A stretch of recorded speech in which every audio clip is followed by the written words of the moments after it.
Rajkot police commissioner Shri Brajesh Kumar Jha સાહેબ, અધિક police commissioner Shri Mahendra Bagadiya સાહેબ તથા નાયબ police commissioner Shri doctor Parthrajsinh Gohil સાહેબની કડક સૂચના હતી કે રાજકોટના શહેરવાસીઓ સાથે સાયબર ફ્રોડ થતા હોય તો એ બાબતે ગુનાઓ દાખલ કરી અને આરોપીઓની ધરપકડ કરી તેમના વિરુદ્ધ કાયદેસરની કાર્યવાહી કરવી. આ અંતર્ગત જ્યારે રાજકોટ શહેર સાયબર ક્રાઇમ પોલીસ સ્ટેશન અને સાયબર સેન્ટિનલ્સ લેબની ટીમ દ્વારા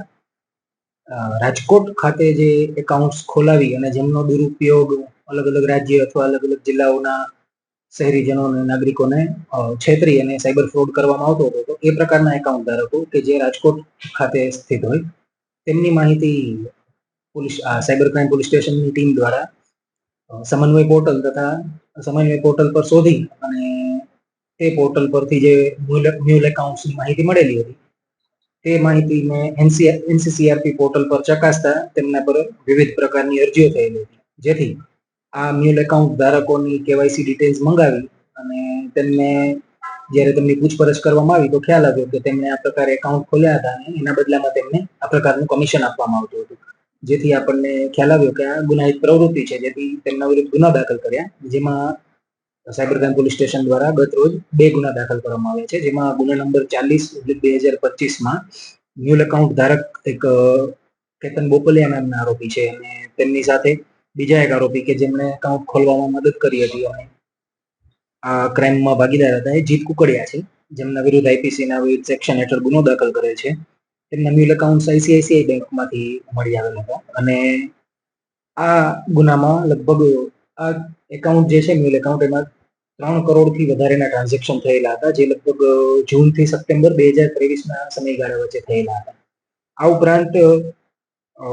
એફઆઈઆર નંબર 41/2025 છે, જેમાં કુલ 9 આરોપીઓ છે.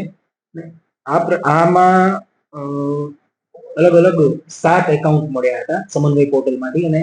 તેમની ચકાસણી કરતા એ તમામ ઇન્ડિયન ઓવરસીઝ બેંકમાં ખુલેલા હતા અને લગભગ નજીકના સમયમાં ખુલેલા હતા, જેથી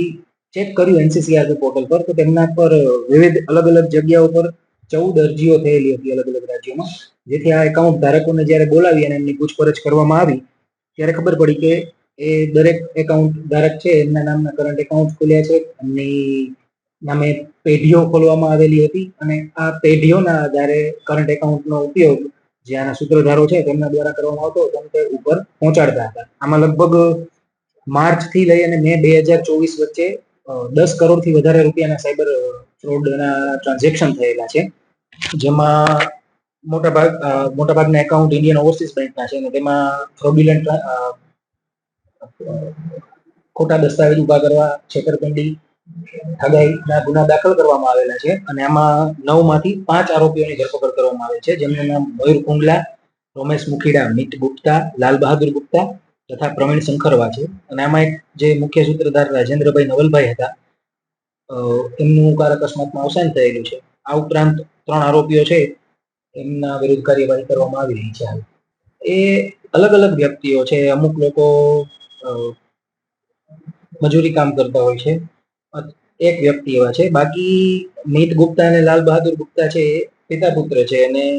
તે લોકો આના બદલામાં લગભગ એમના કબૂલાત પ્રમાણે 10,000 રૂપિયા લેતા હતા કમિશન પેટે એકાઉન્ટ ખોલીને. તો આ રીતે અલગ અલગ વ્યક્તિઓ પેઢી બનાવવામાં જોડાયેલા છે. આમાં મુખ્ય આરોપી તરીકે મુંબઈના જે આશીષભાઈ છે એમનું નામ ખુલેલું છે, જેમની ધરપકડ હાલ બાકી છે. એમના સંપર્કમાં રાજેન્દ્રભાઈ નવલભાઈ હતા અને રાજેન્દ્રભાઈ નવલભાઈ જોડે પ્રવીણભાઈ શંકરવા કામ કરતા હતા. તો રાજેન્દ્રભાઈ અને પ્રવીણભાઈ છે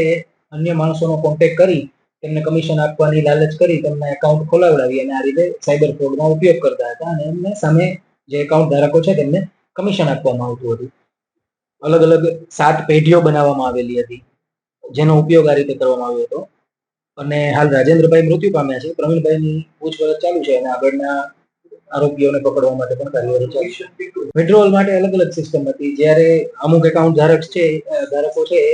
ચેક પર સાઇન કરી આપતા તો તે ચેકના માધ્યમથી વિડ્રોલ થતું અથવા ઓનલાઈન ટ્રાન્ઝેક્શન કરવામાં આવતું હતું અને બીજા એકાઉન્ટ્સમાં ટ્રાન્સફર થઈ અને અન્ય જગ્યાઓ પરથી એને વિડ્રો કરવામાં આવતા હતા.